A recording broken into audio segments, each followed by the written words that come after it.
So last video में हम already बात कर चुके हैं ज्योमेट्रिक प्रोग्रेशन की और उससे रिलेटेड कुछ टर्म्स एंड कॉन्सेप्ट्स की। इस वीडियो में हम बात करने वाले हैं ज्योमेट्रिक मीन की। So hi all, this is Nirvan Pawar. Today in this video I am going to talk about geometric mean. तो जानेंगे इस वीडियो में क्या होता है ज्योमेट्रिक मीन का मतलब और कैसे हम दो नंबर्स के बीच में एन ज्योमेट्रिक मीन्स इंसर्ट कर सकते हैं। So watch the video till end you will know it all.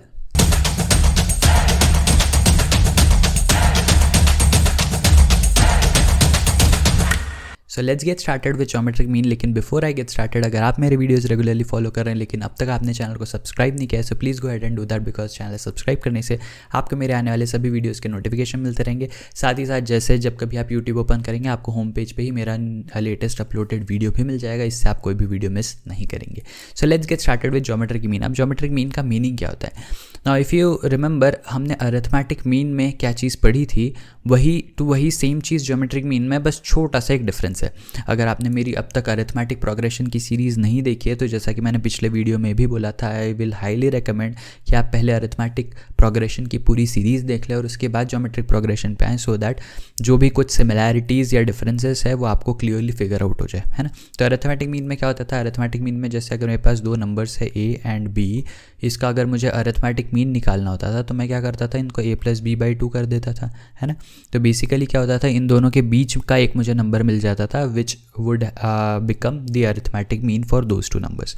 अब अरिथमेटिक मीन का मीनिंग क्या था कि कोई एक ऐसा नंबर मुझे फाइंड आउट करना था जो इन दोनों के बीच में लाई करे, सच दैट ये तीनों टर्म्स AP में आ जाए। करेक्ट है। सेम टू सेम चीज़ ज्योमेट्रिक मीन में भी अप्लीकेबल होगी।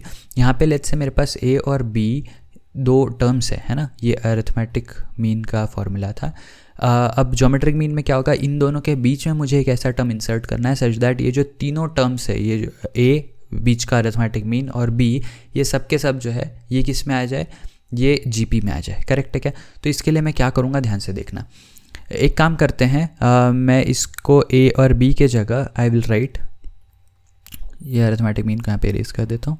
एक काम करते हैं, मैं A और C लेता हूँ, है ना। A और C के बीच में B को इंसर्ट करूँगा and B will be my geometric mean. तो A एंड C है मेरे पास दो नंबर्स और इनका मुझे क्या फाइंड आउट करना है, यहाँ पे मुझे ज्योमेट्रिक मीन फाइंड आउट करना है। करेक्ट है। तो लेट्स से B is my geometric mean, है ना।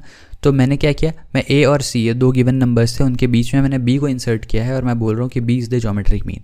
अब इससे क्या होगा, जैसे मैं B को इंसर्ट करूँगा तो ABC ये तीनों के तीनों ज्योमेट्रिक प्रोग्रेशन में आ जाने चाहिए। And if that is the case तो डेफिनेटली इसमें एक कॉमन रेशो एग्जिस्ट करेगा।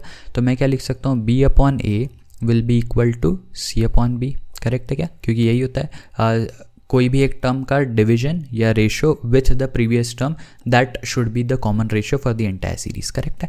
तो अब यहाँ पे मुझे क्या मिलेगा, मुझे मिलेगा B² is equals to AC और यहाँ से मुझे B मिल जाएगा √AC। करेक्ट है।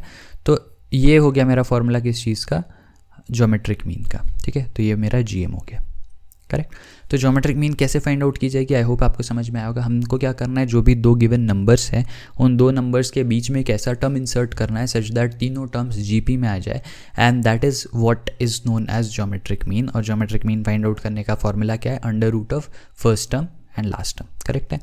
तो ये तो हो गया दो नंबर्स के बीच में एक ज्योमेट्रिक मीन इंसर्ट करने का तरीका। लेकिन what if I am asked to insert n geometric means between the two numbers. तो लेट्स से मेरे पास A एक नंबर है और मेरे पास B एक नंबर है ना। A एंड B मेरे पास दो नंबर्स गिवन है और मुझे बोला गया इनके बीच में मुझे इंसर्ट करना है, n geometric means.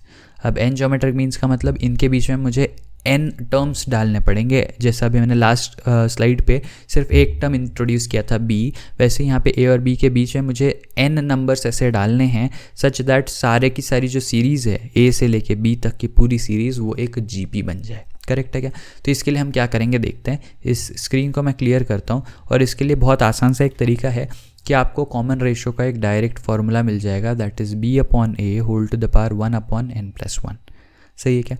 Now if you remember, हमने अरिथमेटिक मीन में जब n अरिथमेटिक मीन्स इंसर्ट करने की बात की थी तो वहाँ पे हम एक कॉमन डिफरेंस फाइंड आउट करते थे विच यूज टू बी B-A/n+1, है ना। और सिमिलरली यहाँ पे क्या होगा, B/A whole to the power 1/n+1। Correct है। तो अगर A एंड B के बीच में मुझे n ज्योमेट्रिक मीन्स इंसर्ट करनी है तो ये मेरा कॉमन रेशो बनेगा। अब एक बार अगर मुझे कॉमन रेशियो की वैल्यू मिल गई तो उसके बाद में मैं क्या कर सकता हूँ, उसके बाद में मैं फर्स्ट टर्म में कॉमन रेशियो मल्टीप्लाई करते जाऊँगा और मुझे हर एक नेक्स्ट टू नेक्स्ट टर्म मिलता चले जाएगा till the time I get B.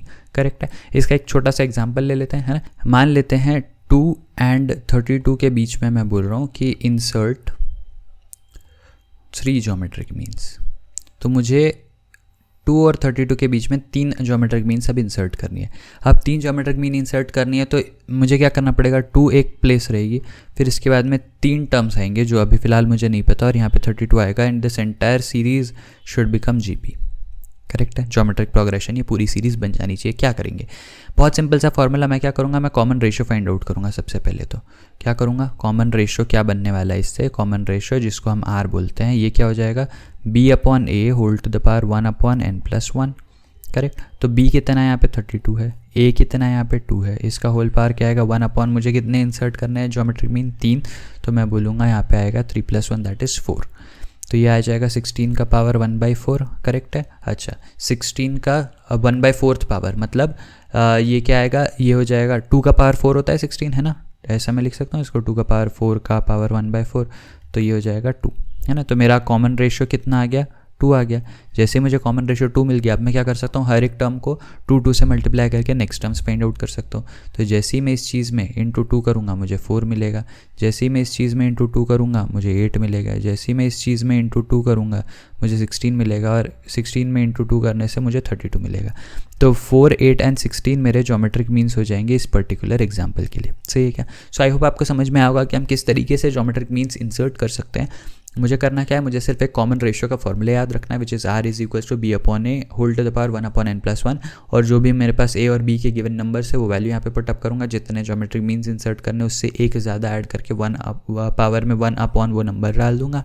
इस तरीके से मुझे कॉमन रेशियो मिल जाएगा। फिर मैं हर एक टर्म में, जो मेरा फर्स्ट टर्म और लास्ट टर्म मुझे पता है, फर्स्ट टर्म में मैं r मल्टीप्लाई करूँगा, सेकंड मिलेगा, फिर r मल्टीप्लाई करूँगा, थर्ड मिलेगा। इस तरीके से I can keep getting the subsequent terms, और this way I will be able to find out what are those required geometric means। सही है। सो आई होप इस वीडियो में डिस्कस की गई सारी चीज़ें आपको समझ में आई होगी। अगर इस वीडियो में किसी भी कॉन्सेप्ट या किसी भी चीज़ से रिलेटेड कोई भी डाउट है सो प्लीज़ मुझे कमेंट सेक्शन में लिख के बताना। I will try my best to provide you the solution for the same. साथ ही साथ इस वीडियो या इस सीरीज़ के लिए आपके पास कोई भी पॉजिटिव या नेगेटिव फीडबैक है तो प्लीज़ मुझे वो भी लिख के बताना। Just take 1 minute out of your busy schedule and मुझे बस फीडबैक ज़रूर दे देना so that I can improve on them in my coming videos. I'll see you again in the next video. Till then, be happy, be safe, take care, bye bye.